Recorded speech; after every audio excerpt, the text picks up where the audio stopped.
ഒരു family function അല്ലെങ്കിൽ റിലേറ്റീവ്സിനെ കാണുമ്പോൾ നമ്മളെ ഇൻസൾട്ട് ചെയ്യണ പോലെ കുത്തി വർത്താനം പറയുന്ന ആൾക്കാരും അതുപോലെ പുച്ഛഭാവത്തിൽ നമ്മളെ തൂക്കുന്ന ആൾക്കാരുണ്ടാവും എന്ന് പറഞ്ഞല്ലോ. അപ്പോൾ അവരെങ്ങനെയൊക്കെ ചെയ്താലും തിരിച്ച് നമ്മൾ മാന്യമായിട്ട് പെരുമാറുക.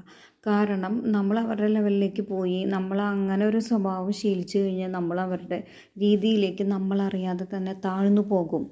അപ്പോൾ ഇങ്ങനെ പെരുമാറ്റം വരുമ്പോൾ ശ്രദ്ധിക്കേണ്ട കാര്യം, നമ്മുടെ വാല്യൂ ഒരിക്കലും കുറയുന്നില്ല, അയാളുടെ വാല്യൂ ആണ് കുറയുന്നത്. നിങ്ങൾക്ക് കോൺഫിഡൻസും സെൽഫ് എസ്റ്റീമും ഉണ്ടെങ്കിൽ നിങ്ങൾക്ക് അവിടെ പിടിച്ചു നിൽക്കാൻ പറ്റും.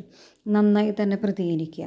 ഇങ്ങനെ പെരുമാറുന്നതിലൂടെ അവരുടെ വാല്യൂസ് കുറഞ്ഞു വരും, അവരുടെ സ്വഭാവമാണ് ചീത്തയാവുക.